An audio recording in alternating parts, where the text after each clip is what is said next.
So, for today, I wanted to go through number 27. 27 was causing the other class some troubles, and I wanted to make sure to talk about it a little bit because there's a trick to it. If you see the trick, the problem gets a lot easier. If you don't see the trick or understand where the trick came from, the problem becomes very, very, very annoying, and you never get the answer in the back of the book. So, let's look at 27 first, and then we'll talk about the very last piece of information we need to finish up this section.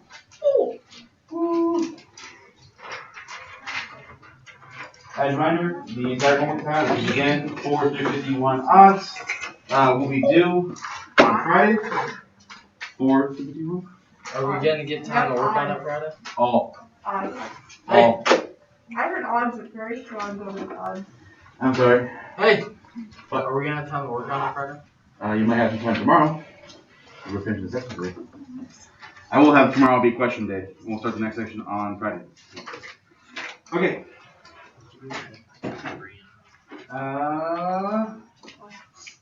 Yeah, 27. So 27 specifically says the following. 27 is rewrite tangent of pi over 3 plus x. Now, when I approached this problem, I approached it like you did every other problem in this section, and that turned out to be a mistake. Instead, later on, I'll show you an alternative technique using one of the things we talked about yesterday that makes this problem go by a lot faster. Yes, ma'am? What?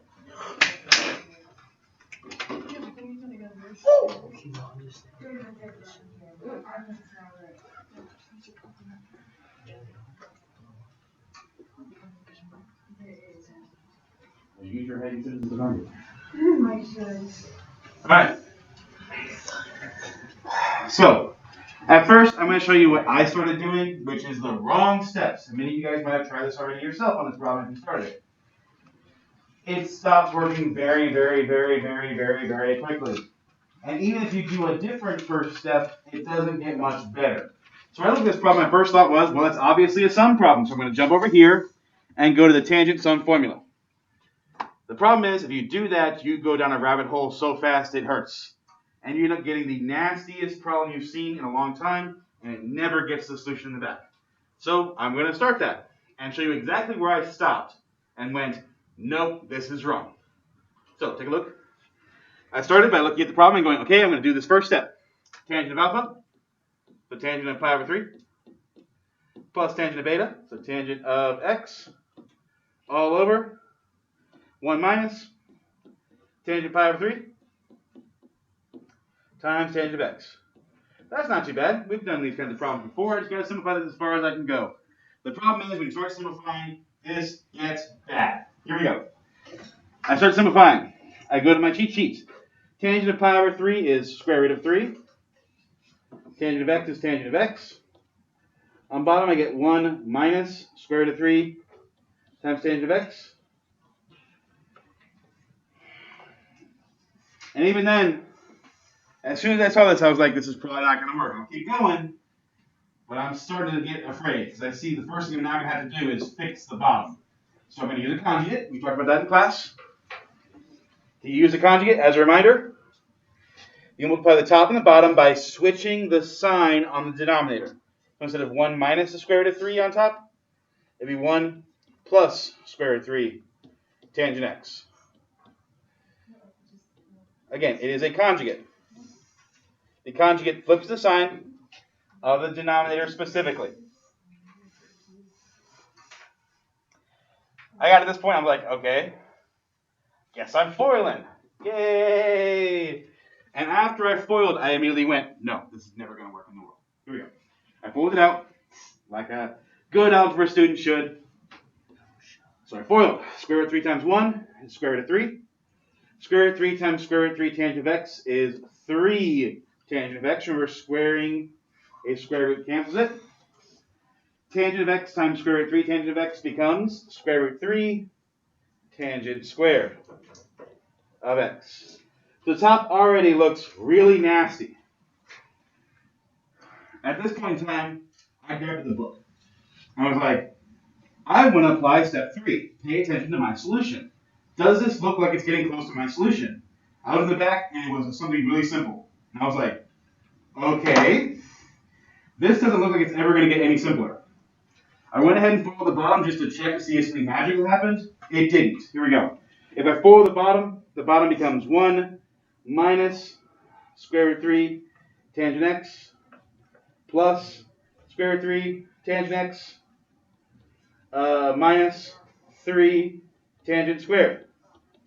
So even when I combine my terms, nothing in here starts to match any of the functions I have or get any nicer. So I went ahead and did that, and this is where I stopped. I said, okay, the top, nothing simplifies. That's an immediate red flag that something's probably not working right, if nothing is simplifying.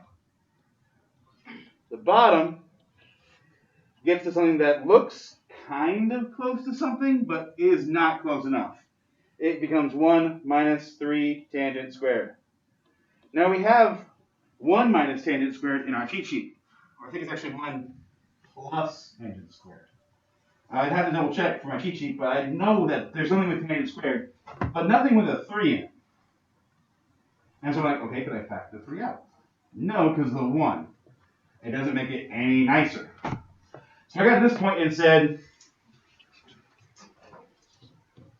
no. I don't think this is going to get any better. I have to make a conscious choice and be like, okay, I've tried everything I think is going to work. Let's keep going. Now, if you look at this problem and said, well, what if I split it into sine and cosine? Would that make it better? No. Like, no better.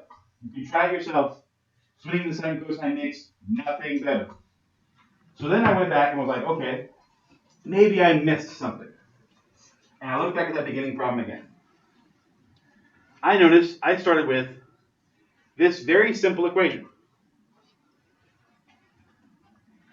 And then something clicked with me. I was like, okay, what if I just turn the entire inside thing into something else?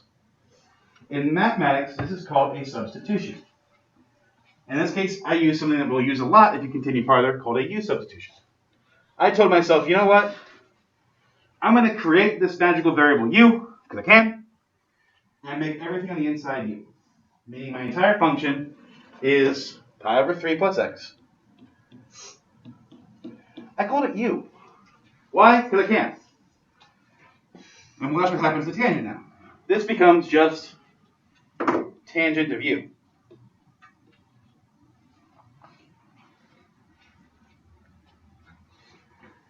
So I got to this point. I'm like, okay, I've turned this equation from tangent of pi over 3 plus x into tangent of u. Then I went back and looked at step 3 again. Pay attention to your solution. My solution in the back said it had just cotangent. And I went, wait a minute. We talked yesterday about cofunctions. Cofunctions provide a way to directly connect tangent to cotangent as long as tangent is just of one thing. Now it said x in the formula, but it said negative, including the u. So at this point, out of all the work I did, I was like, I hate myself. Now let me see if I did this entire problem using a cofunction instead. As a reminder from yesterday, there was a cofunction which stated tangent of x is equal to cotangent of pi over 2 minus x. Well, the ones from yesterday, right? But what if I changed out my x and my u? This would become tangent of u is equal to cotangent of pi over 2 minus u, which you can always do. The formulas we talked about in the cheat sheet, you can replace the inner value with theta, you can replace the inner value with t, you can replace it with whatever thing you want to replace it with, and the thing will hold true still. That's the cool thing about it. Now I just took that bottom equation, plugged in u, and got the answer. So, tangent of pi over 3 plus x is going to be equal to cotangent of pi over 2 minus the entire function pi over 3 plus x.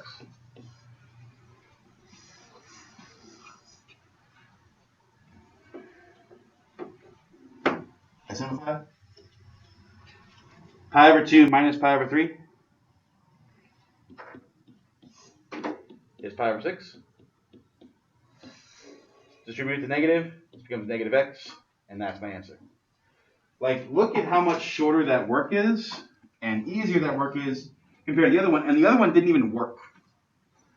Like, we put in 5 solid minutes of trying it one way, and it just didn't work. Compare that to a complex way to use one of the formulas, which took a lot less time. This is why we have so many formulas in Trig. It's because nothing in Trig says you have to use this formula. It gives you the option saying, hey, if you see this, this is a formula you can use. So, this is a problem that number 27, I used a cofunction for. And it got me to rethink. And a lot of the other problems in that section, which was 25 to 32, you could have done with a cotangent or with a cofunction as well and gotten a lot faster than doing these equations instead. Just a different approach. So again, consider taking a look at those and try them a different way. On every other one I tried, I was able to successfully get the solution using these equations on the board. But on this specific one, I had to use a cofunction. It was no choice. After a little bit, I realized maybe there was something in the book that told me I should have tried this. If I go back like 2 pages, it's exactly how they do it in example 7. It's like the exact same problem. If you put a big on top or the best place or efficiency, Yep. If I type this nasty, nasty equation to Desmos, I get the exact same thing as I started with and the exact same thing they got. So it's still an answer, but it's just not a simple one. And the problem does specifically say,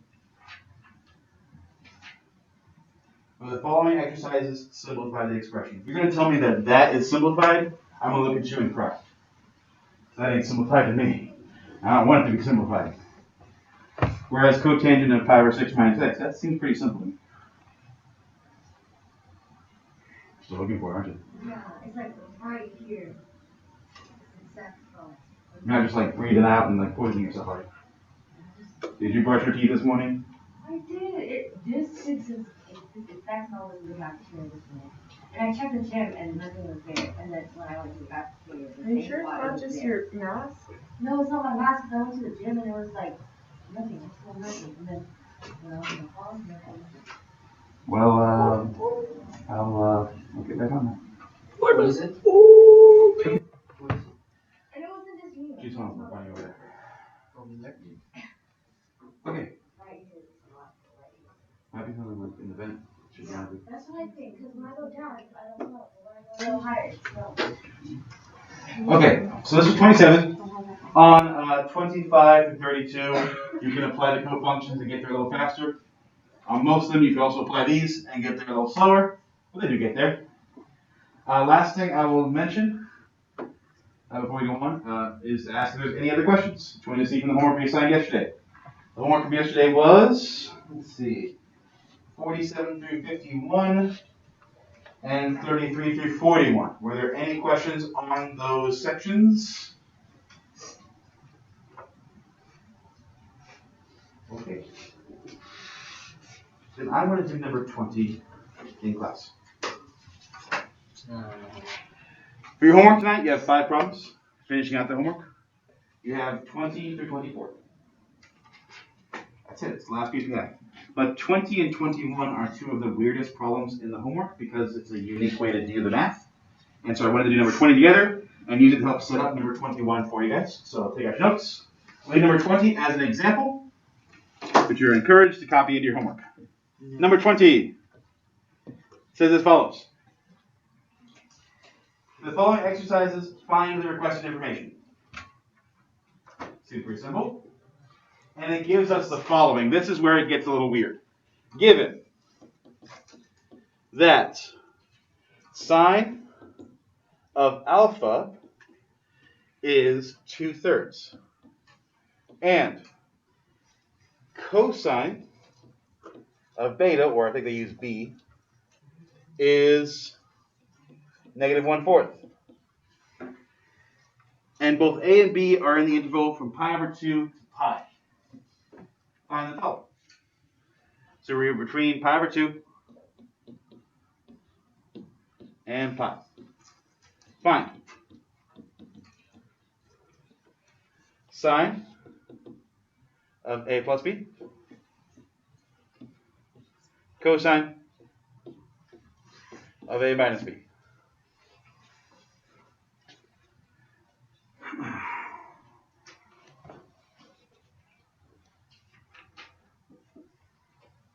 Now,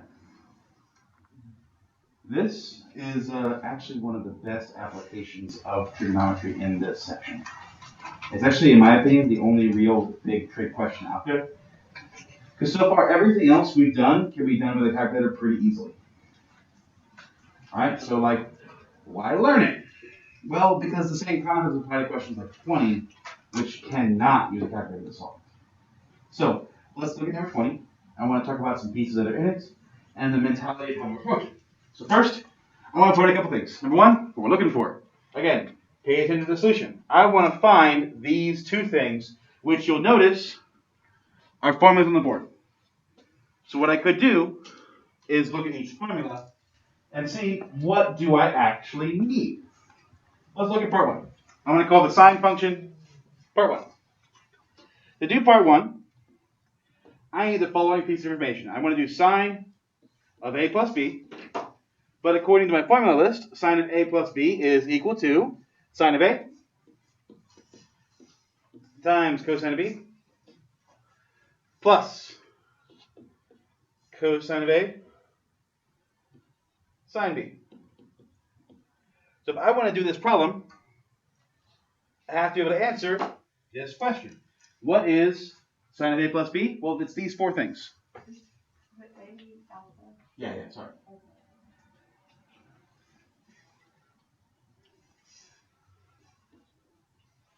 I hate using b, but the problem did, so I'll make do it.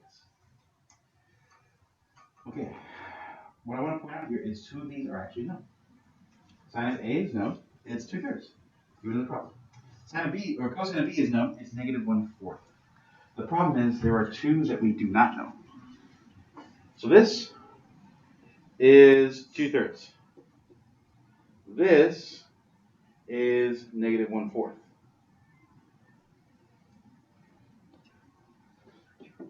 What I don't know is cosine of a and sine of b.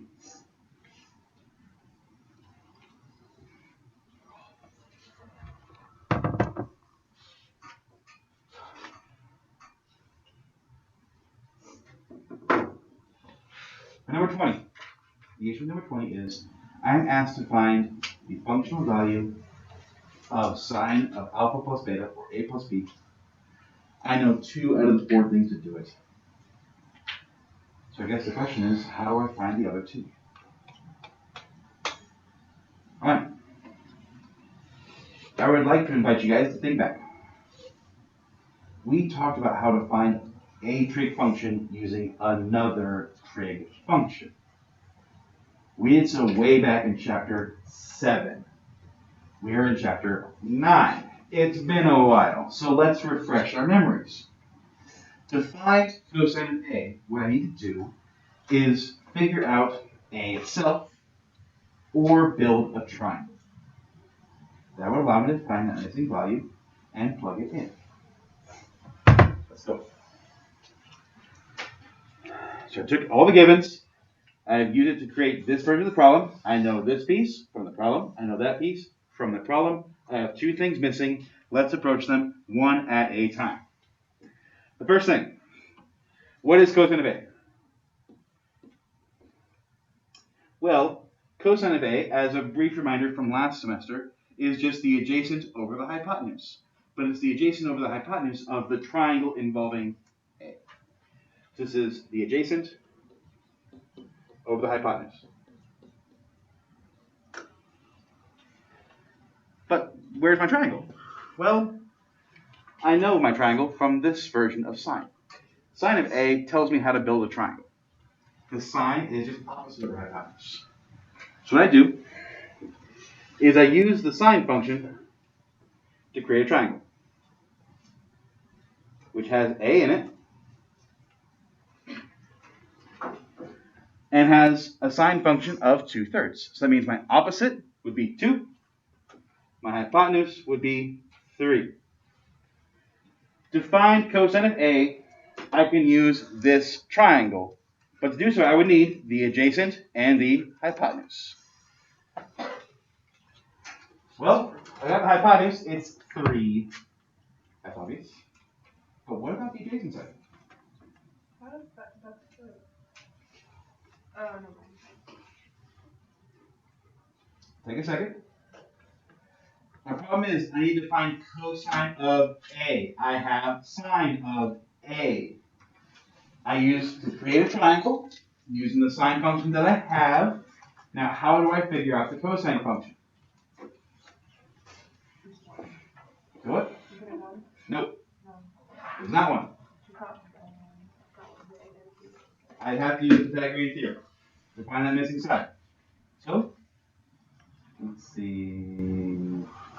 Evan, can you use the Pythagorean theorem for me to find the missing side for me? All right. So as Ebony's working for us, everybody else, take notes. I was given the sine function in the problem. I used the sine function to create a picture, but the question needs the cosine function, so I'll use the same picture to find the cosine function. Did you find that missing side yet, Ebony? That's it. This missing side is the square root of 5. Which means, what is cosine of A? Well, it's the adjacent square root of 5 over the hypotenuse, 3. So now I have cosine of A. Going back to my big long formula. I now know sine of A, cosine of B. I now have cosine of A, square root 5 over 3, times. Now I need sine of B. I have a picture that showcases what A is. A is the angle in this triangle. I need to figure out what sine of B is. I'm going to do the exact same process to find out what B is. All right. Scroll down a little bit.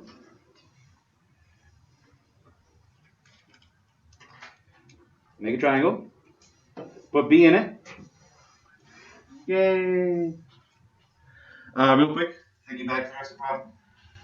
I know what cosine of B is. As a reminder, cosine is adjacent over hypotenuse. So I go to this picture. My cosine was negative 1/4. So the 4 goes in the hypotenuse. That's the hypotenuse. The negative goes to the 1 and goes in the adjacent side.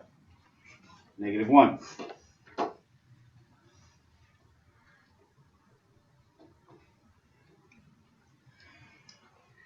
So on 20 and 21, as a heads up, you will be required to find another trig function using the given trig function. This is from chapter 7.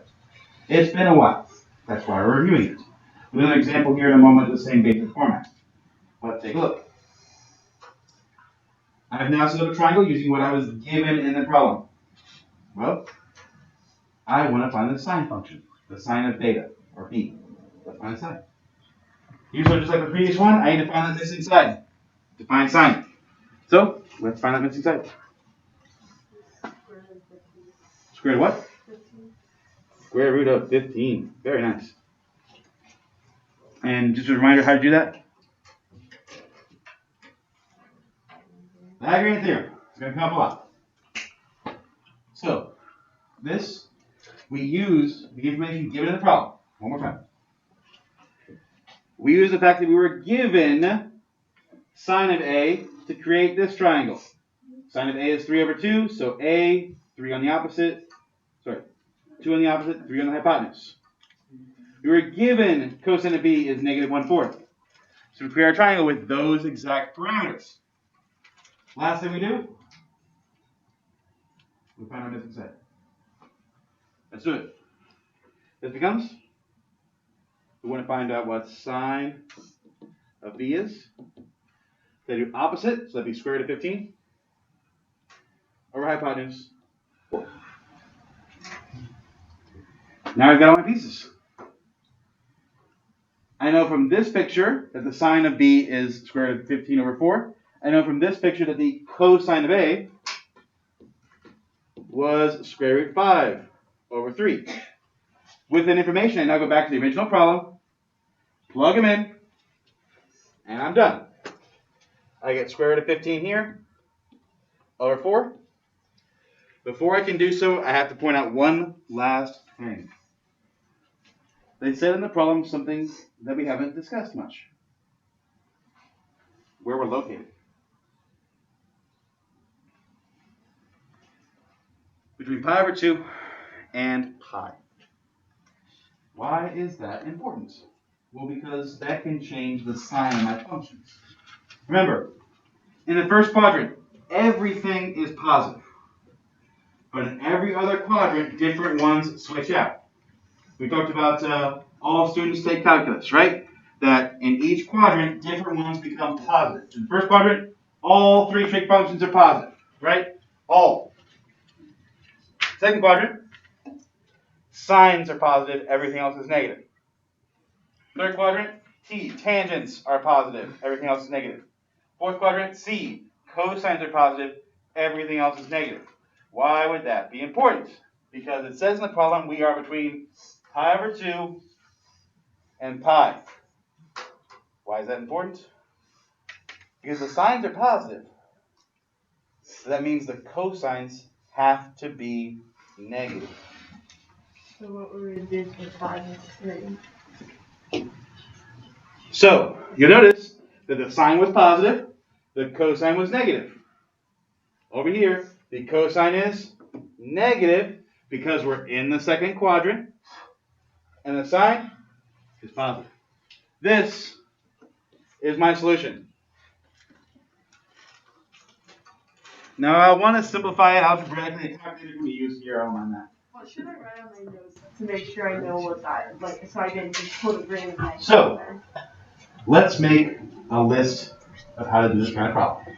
Let's make a cheat sheet, a set of steps. Okay?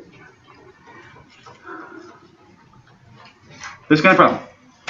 By the way, this is the most common test question that I have. I usually make this chapter's questions really short because I'll do one of these, because notice how this pulls in pieces from this chapter and previous chapters to do it. So I'll do one of these rather than doing 5 of the other ones.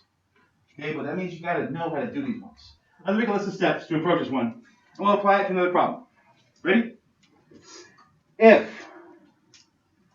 you are given a trig ratio, these are ones that are like 20 and 21. So 4, 20, 21, and similar problems.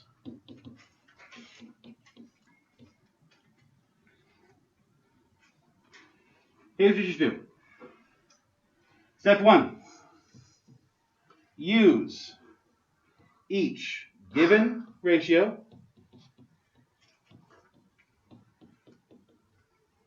to draw a triangle.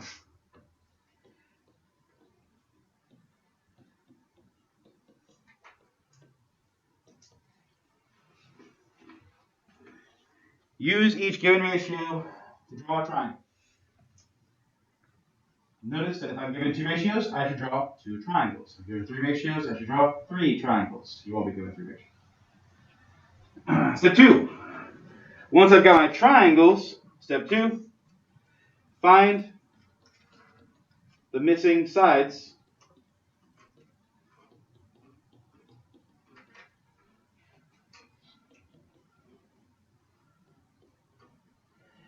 using Pythagorean theorem.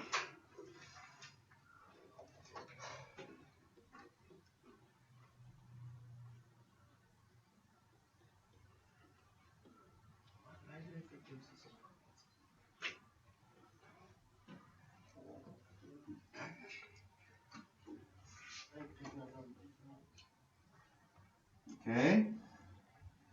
Step 1, use each given ratio to draw a triangle. Step 2, find the missing sides using Pythagorean theorem. Cool. Step 3. With those missing sides, find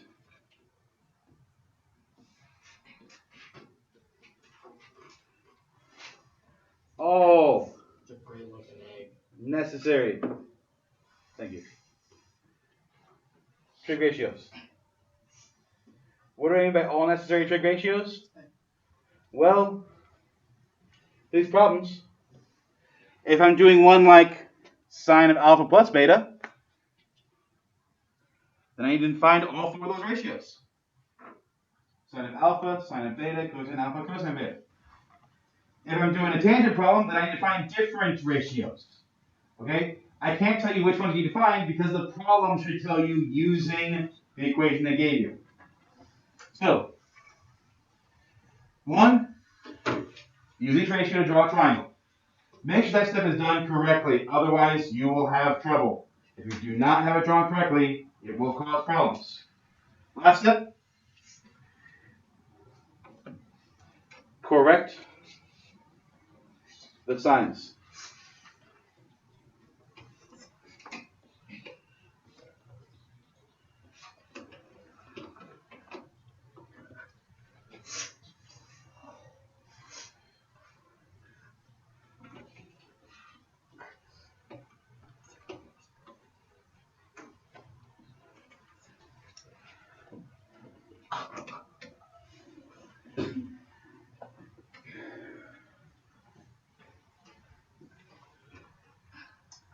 And finally, step 5, plug in and simplify. That's it. Step 5, plug in and simplify.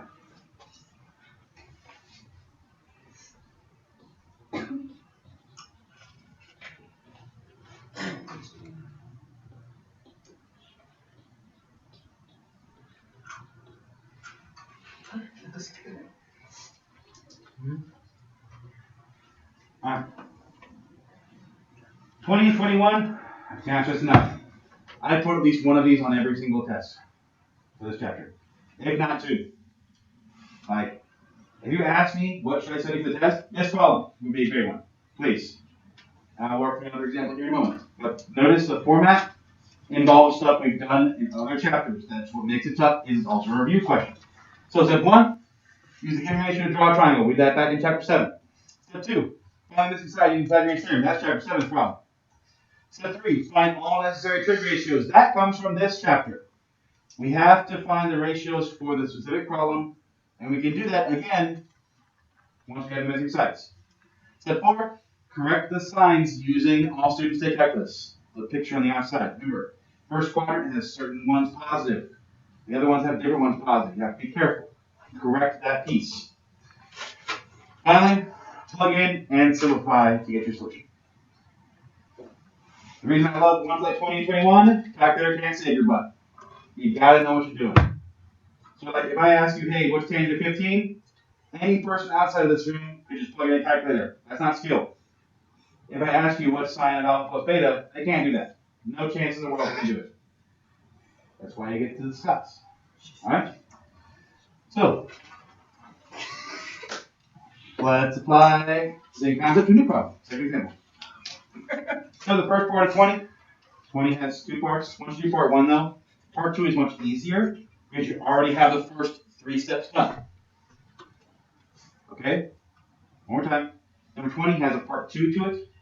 But once you've done the first part, you can reuse the information from the first 3 steps to find the second part. It's very nice to have. Okay. Another example. I'll use the one in the text so you can follow along in the text if you need to. No. Yeah. Okay. Here's the 5 steps. One final time. 1. Use the given ratios to draw a triangle. These are like questions like 20 and 21. Number 2. You find the missing sides using Pythagorean theorem. Step 3. Find all necessary trig ratios for the problem you're asked. If you're asked to find a tangent, then just find the tangent ratios. If you have to use sine and cosines, just find those. Some of them will often be given, so use that to help you. Next, correct the signs using the unit circle. And finally, plug in and simplify. If you are wondering how to correct the signs and you're not quite sure or forget, don't forget that on the unit circle, the signs and coefficients are already told to you, right? On the unit circle. Notice that in the second quadrant, the sign values, the y values are all positive. The cosine values are all negative. And if you remember that tangent is sine over cosine, then you can answer that tangent would be negative as well.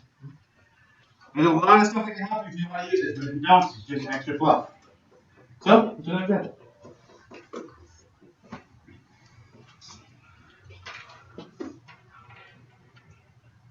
Given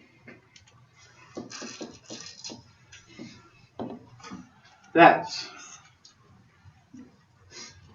sine of A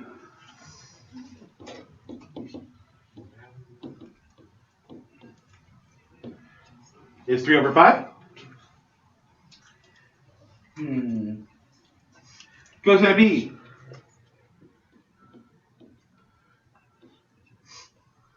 is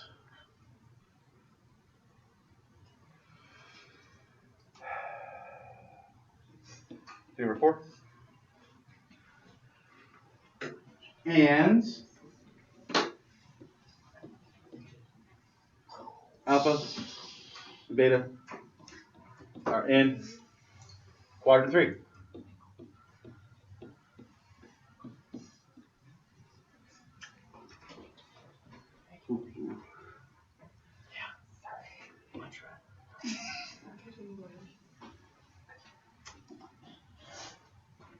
Okay, so given that piece of information, we're going to find cosine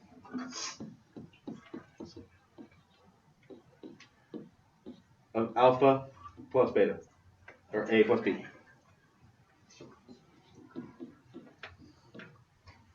For now. Focus, guys, focus. This is not any conception. I don't want you to focus. Alright, I'm going to apply the 5 steps we just talked about. Step 1. With this problem, I'm going to use each trig ratio to draw a triangle. Okay? So come over here. Starting with triangle number 1. So, the triangle number 1 has A in it. It says sine of A is equal to negative 3 over 5. So, sine is opposite of hypotenuse. So, opposite, negative 3. Hypotenuse, 5. There's my first triangle.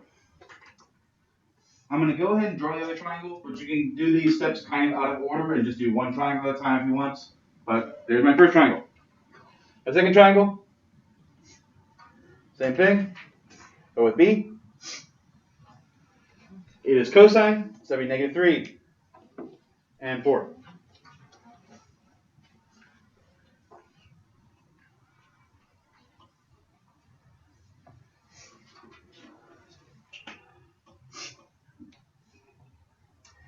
Alright.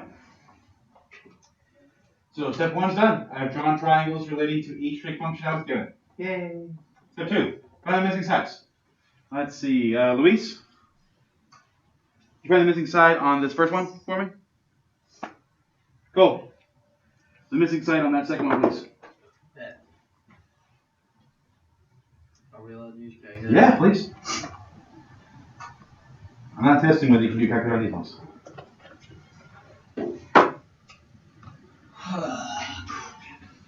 Hold on, leave that focus. Your bouquet will wait. Huh? What? Wait, why'd you put the next one? Otherwise, I wouldn't be inquired to tweak with it. I had to. You Sorry. just went ahead and did it. Find Luis? What is it? Yeah, it is. Missing side over here is 4. Nice round number. Look at that. Cool, you got the hard one. What's that missing side? Please, just as a radical. It is a radical? It should be radical. Oh. Well, it'd be, hold on.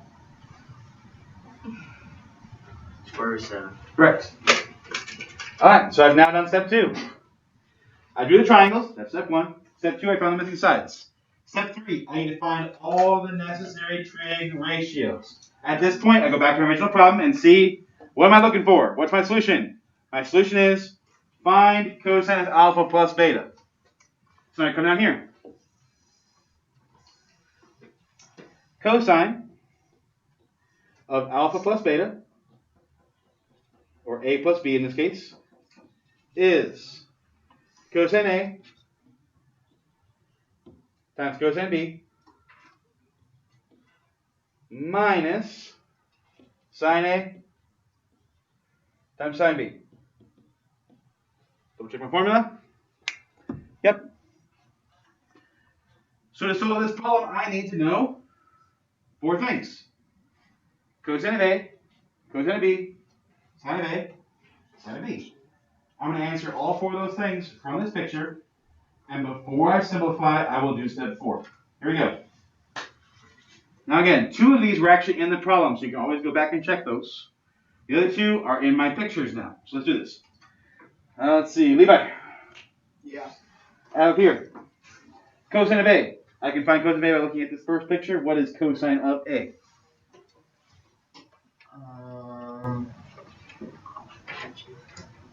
405. Correct. I got it. Sit up. I'm going to leave a little space because possible is positive, it's possible it's negative. I don't know that yet. That's step 4. Next, cosine of B. I go over to this picture. Come on then. Cosine of B, please. That would be -3/4. Correct. Minus. So it's the first term. That's the second term. Let's see here. Jacqueline? Sine of A, please.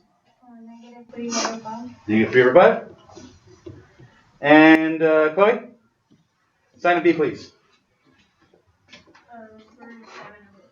Here it is 7/4. Very nice. So this is step 3. The last 2 steps go by quick, but you gotta get them right. So I want to next fix any sign issues. Now, as a reminder, the problem said we are in the 3rd quadrant. So go over to my picture. If I look at my 3rd quadrant, I can either remember, all students take calculus, T is 3rd quadrant, T means tangent is positive, and everything else is negative. If I forget that fact, I can look at the numbers around it and be like, hey, cosine value negative, cosine value negative, cosine value negative. I guess all my cosines are negative. Sine negative, sine negative, sine negative. I guess all my sines are negative.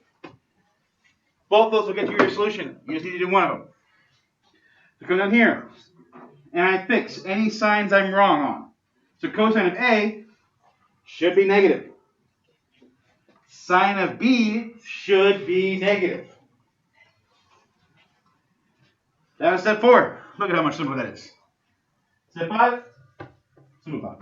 I'm done. I will simplify algebraically, but this is the solution. Just gotta simplify it. Here we go. I get.